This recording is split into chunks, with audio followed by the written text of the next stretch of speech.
નમસ્કાર મિત્રો, હું જીતેન્દ્ર પટેલ, શ્રીમતી એમ કે પટેલ હાઈસ્કૂલ ગોઝારિયા, તાલુકો જિલ્લો મહેસાણા. આપનું સ્વાગત છે. આપણો આજનો વિડીયોનો મુખ્ય હેતુ એ છે કે અહીં તમે જુઓ, આપણે ધારો કે 7 વિષય લીધેલા છે: ગુજરાતી, ઇંગ્લિશ, સંસ્કૃત, હિન્દી, ગણિત, વિજ્ઞાન, સોશિયલ સાયન્સ, ટોટલ, પર્સન્ટેજ, મળવાપાત્ર, સિદ્ધિગુણ અને એનું પરિણામ.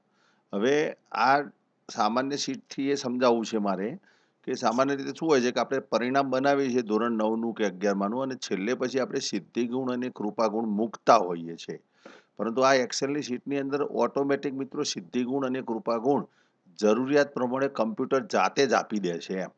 એટલે એ બતાવવા માટે જ મેં તમને આ નાનકડો વિડીયો બનાવ્યો છે. માની લો કે અહીં તમે જુઓ, અહીં તમે આપણે સમજવા માટે અહીં સોશિયલ સાયન્સમાં મેળવેલા ગુણ 32 છે.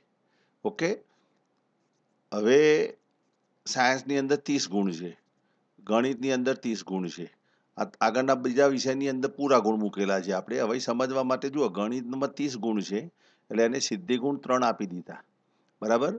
પછી મેળવેલ ગુણ સાયન્સમાં 30 ગુણ છે, પણ એને સિદ્ધિ ગુણ નથી આપ્યા, કૃપા ગુણ આપ્યા. કેમ? તો એને મળવાપાત્ર સિદ્ધિ ગુણ અહીં તમે જુઓ, એડી કોલમની અંદર મળવાપાત્ર સિદ્ધિ ગુણ 3 છે. આના આધારે કમ્પ્યુટર શું કરશે? જાતે ચેક કરશે, ઓટોમેટિક આપશે.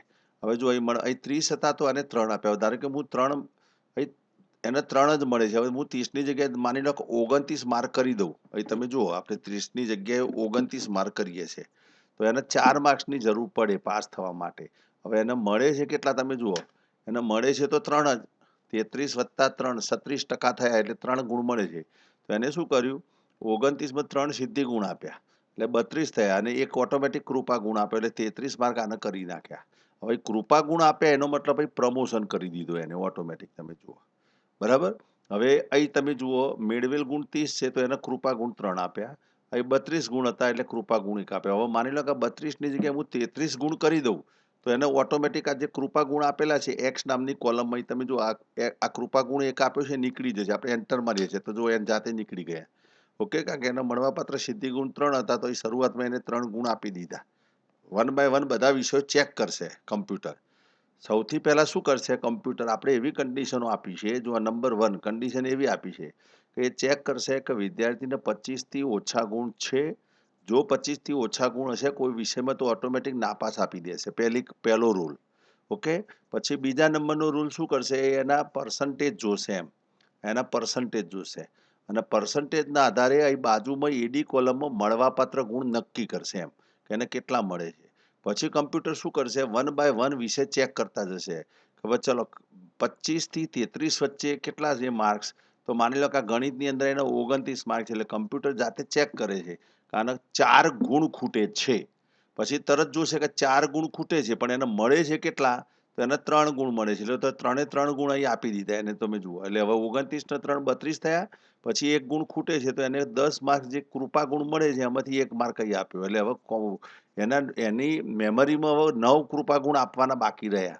એટલે અહીં તમે જો એને 3 ગુણ આપી દીધા બીજા, બરાબર. એટલે 3 ને કેટલા થયા? 4 થયા. હવે 4 જ. હવે ધારો કે હું અહીં 30ની જગ્યાએ માની લો 25 ગુણ કરી દઉં છું. તમે જો 25 કર્યા મેં, તો ઓટોમેટિક એને શું કર્યું? જો અહીં મળવાપાત્ર સિદ્ધિ ગુણ એને 2 થઈ ગયા. કેમ? ટકાવારી ઘટી ગઈ એટલે 2 સિદ્ધિ ગુણ થયા, બરાબર. તો એને શું કર્યું? 29 ગણિતમાં વત્તા 2 સિદ્ધિ ગુણ આપ્યા એટલે 31, અને 2 કૃપા ગુણ અહીં આપ્યા. સાયન્સની અંદર 25 હતા એટલે સીધા જ એને 8 કૃપા ગુણ આપ્યા. હવે તમે જુઓ, એને ગણિતની અંદર 2 કૃપા ગુણ મળ્યા, બરાબર. સાયન્સમાં 8 કૃપા ગુણ મળ્યા એટલે ઓટોમેટિક એ પ્રમોશનમાં આવી ગયો કારણ કે કૃપા ગુણ મળ્યા. હવે માની લો કે અહીં આપણે સોશિયલ સાયન્સમાં 33ની જગ્યાએ 32 ગુણ કરીએ છીએ આપણે, જોજો, તો એને નાપાસ કરી દીધો.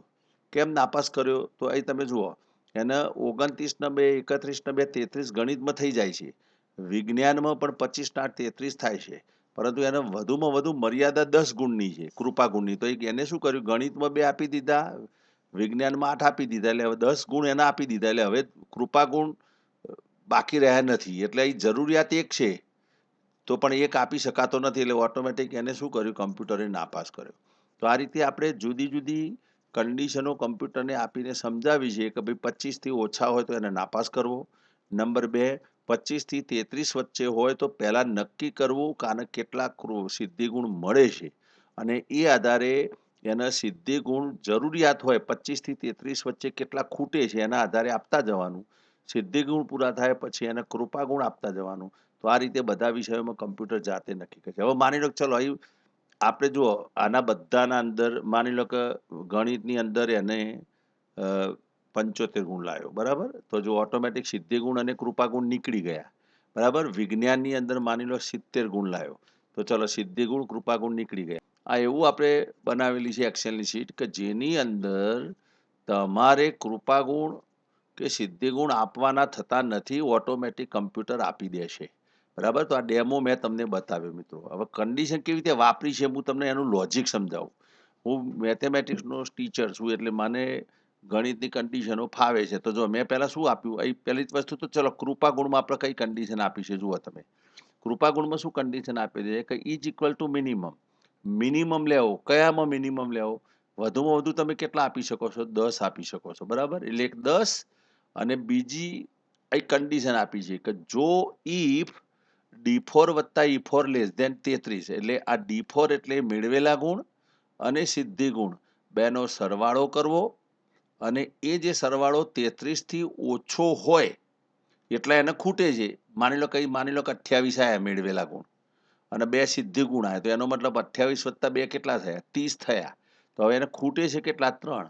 એટલે આપણે શું કીધું કે આ D4 અને E4 નો સરવાળો કરવો, એને 33 માંથી બાદ કરવો એટલે ઓટોમેટિક કેટલા ખૂટે છે આવી જશે. એટલે એટલાય મૂકી દેવાય એમ. 33 માંથી D4 વત્તા E4 બાદ કરવા અને એ અને 10 આ બેમાંથી જે મિનિમમ હોય એ આપવા, એટલે ઓટોમેટિક એને કૃપા ગુણ આપી દીધા.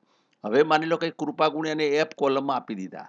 હવે બીજા વિષયમાં કૃપા ગુણની જરૂર પડશે ને તો હવે એફમાં આપી દીધા એ આપણે પાછા ફરી બાદ કરવા પડશે. તો અહીં જુઓ તમે આઈ કોલમમાં આપણે કન્ડિશન બદલેલી છે. ત્યાં શું કન્ડિશન કરેલી છે? મિનિમમ 10 માંથી બાદ કરી દીધા. કયા બાદ કરી દીધા? અગાઉ આપણે એફ કોલમમાં જે કૃપા ગુણ આપી દીધા એ આપણે બાદ કર્યા કે 10 માંથી અગાઉ આપેલા કૃપા ગુણ બાદ કરી દેવા, એટલે કેટલા બાકી રહ્યા એ મળી ગયા. હવે એ બાકી રહ્યા તે અને પછી આગળના બે G4 અને H4 નો સરવાળો કરવો અને એને 33 માંથી બાદ કરવા, એટલે કેટલા ખૂટે છે એ ખ્યાલ આવી ગયો. હવે જે ખૂટે છે તે અને જે બાકી રહ્યા તે એ બેમાંથી જે મિનિમમ હોય એ આપી દે, એટલે કૃપા ગુણ એ રીતે મળે. એ જ રીતે હવે સંસ્કૃતની વાત કરીએ ત્રીજા વિષયની, તો અગાઉ 2 વિષયની અંદર કૃપા ગુણ આપ્યા, F4 ની અંદર આપી દીધા, I4 ની અંદર આપી દીધા. તો બેનો સરવાળો કરીને 10 માંથી બાદ કરવાનો. તો જો આપણે સંસ્કૃતની અંદર શું કર્યું છે L કોલમમાં મિનિમમ 10 માંથી F4 વત્તા I4, એટલે અગાઉ આપેલા બંને કૃપા ગુણનો સરવાળો. માની લો પહેલામાં 2 આપે બીજામાં 3 આપ્યા, તો 3 ને 2 5 તો આપી દીધા. તો 10 માંથી 5 આપી દીધા એટલે હવે 5 બાકી રહ્યા એમ. 5 બાકી રહ્યા અને હવે કેટલા ખૂટે છે? તો જે ખૂટે છે એ અહીં આપણે લખ્યા કે આ બેનો સરવાળો 33 માંથી બાદ કરવો એટલે ખૂટતા હોય તે અને અગાઉ એને બાકી રહ્યા તે બેમાંથી જે મિનિમમ હોય એ લઈ લે છે. તો આ કૃપા ગુણની કન્ડિશન છે. આ જ રીતે આપણે સિદ્ધિ ગુણની પણ કન્ડિશનો આપેલી છે, બરાબર? ઇફનું જ લોજિક છે, બહુ નોર્મલ લોજિક છે. તો આ રીતે ઓટોમેટિક સિદ્ધિ ગુણ અને કૃપા ગુણ આપવાની આ ફોર્મ્યુલા બહુ જ ઇઝી છે એમ. અહીં જો એ આ વિડીયો બનાવવાનો મુખ્ય હેતુ એ હતો કે મિત્રો આ રીતે તમે સિદ્ધિ ગુણ અને કૃપા ગુણ પણ કોમ્પ્યુટર પાસે અપાવી શકો છો એમ, બરાબર? જાતે કોમ્પ્યુટર. તો આ એક સામાન્ય વિડીયો હતો જે આશા રાખું છું કે તમને ગમ્યો હશે એમ. ઓકે.